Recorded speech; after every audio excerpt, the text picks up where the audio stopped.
നമ്മളിന്ന് പരിശോധിക്കുന്നത് ചാലക്കുടിയാണ്. Sitting M P കോൺഗ്രസിലെ ബെന്നി ബെഹനാനെ നേരിടാൻ CPIM മുൻ മന്ത്രി C. രവീന്ദ്രനാഥിനെ നിയോഗിച്ചിരിക്കുന്നു.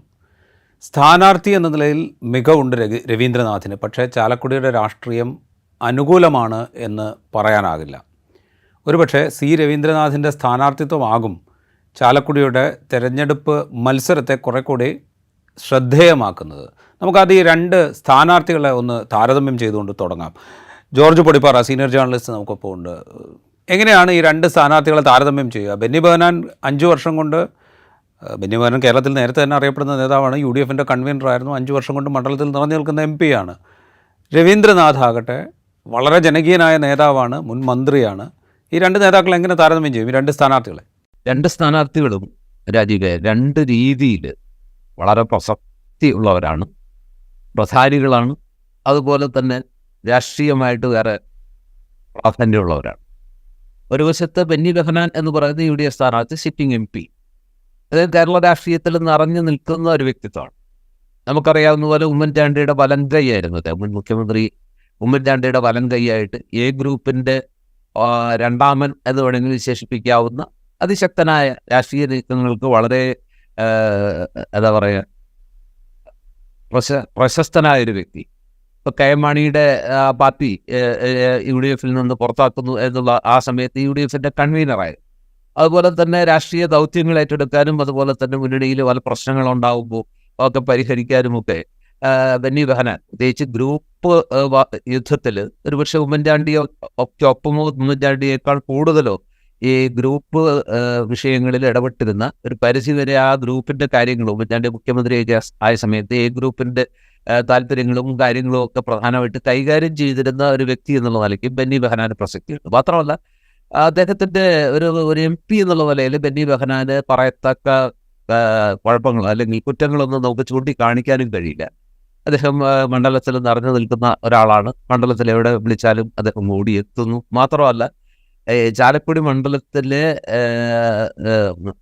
എറണാകുളം ജില്ലയിൽപ്പെട്ട മേഖലകളിൽ അദ്ദേഹത്തിന് ചില പ്രത്യേക അഡ്വാൻറ്റേജസും ഉണ്ട്. നമുക്കറിയാം, ഈ മണ്ഡലങ്ങൾ പെരുമ്പാവൂരായാലും കുന്നത്തുനാടായാലും അതുപോലെ അങ്കമാലി ആയാലും ആലുവ ആയാലും ഈ 4 മണ്ഡലങ്ങൾ യാക്കോബായ സഭയെ സംബന്ധിച്ചിടത്തോളം അവർക്ക് വലിയ സ്വാധീനമുള്ള മണ്ഡലങ്ങളായിട്ടാണ് കരുതപ്പെടുന്നത്. അപ്പോൾ യാക്കോബായ സമുദായക്കാരൻ കൂടിയായ ബെന്നി ബെഹനാൻ ആ സഭയുമായി സമുദായവുമായിട്ട് വളരെ നല്ല ബന്ധം പുലർത്തുന്ന ഒരാളാണ്. അദ്ദേഹം ആ സഭയുടെ ഏറ്റവും പരമോന്നത നേതൃത്വമായിട്ട് തന്നെ വളരെ അടുപ്പമുള്ള, അവരുമായിട്ട് നല്ല ഇടക്കാലത്ത് UDFുമായിട്ട് ചില കാര്യങ്ങളിൽ അഭിപ്രായ വ്യത്യാസം ഉണ്ടാകുകയും ചർച്ച് ബില്ലിൻ്റെ ഒരു ഇത് വന്ന ഘട്ടത്തിൽ അല്ലെങ്കിൽ ആ തർക്കത്തിൻ്റെ സമയത്ത് ഇടതുമുന്നണി സഭയെ സഹായിക്കുന്നു എന്ന പേരിൽ ചർച്ച് ബില്ലൊക്കെ മുന്നോട്ട് വെച്ചു കൊടുത്ത് ഇടതുമുന്നണി ഒരാഭിമുഖ്യം പുലർത്തുന്ന സമീപനം അടുത്ത കാലത്ത് നമ്മൾ കണ്ടതുമാണ്. പക്ഷെ ആ ഘട്ടത്തിൽ പോലും ബെന്നി ബെഹനാനെതിരെ ഏതെങ്കിലും രീതിയിൽ സഭയ്ക്ക് ഒരു വിരോധമോ അല്ലെങ്കിൽ വൈരാഗ്യമോ അല്ലെങ്കിൽ അദ്ദേഹത്തിന് ഒരു എതിർപ്പോ ഉള്ളതായിട്ട് നമുക്ക് കാണാൻ കഴിയില്ല. അപ്പോൾ അങ്ങനെ ആ രീതിയിലൊക്കെ നോക്കുമ്പോൾ ബെന്നി ബെഹനാൻ ചാലക്കുടിയെ സംബന്ധിച്ചിടത്തോളം വളരെ കരുത്തനായ സ്ഥാനാർത്ഥിയാണ്.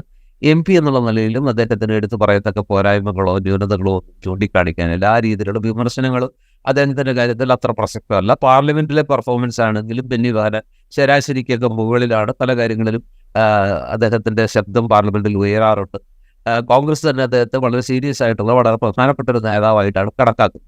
പക്ഷേ ബെന്നി ബെഹനാൻ എന്ന് പറയുന്ന ഈ നേതാവിന് നേരിടാൻ ഇടതുമുന്നണി ഉപയോഗിച്ചിരിക്കുന്ന അല്ലെങ്കിൽ ഇടതുമുന്നണി രംഗത്തിറക്കിയിരിക്കുന്ന എന്താ പറയുക ആയുധമണിയിച്ചിറക്കിയിരിക്കുന്ന വ്യക്തി എന്ന് പറയുന്നത് പ്രൊഫസർ രവീന്ദ്രനാഥാണ്.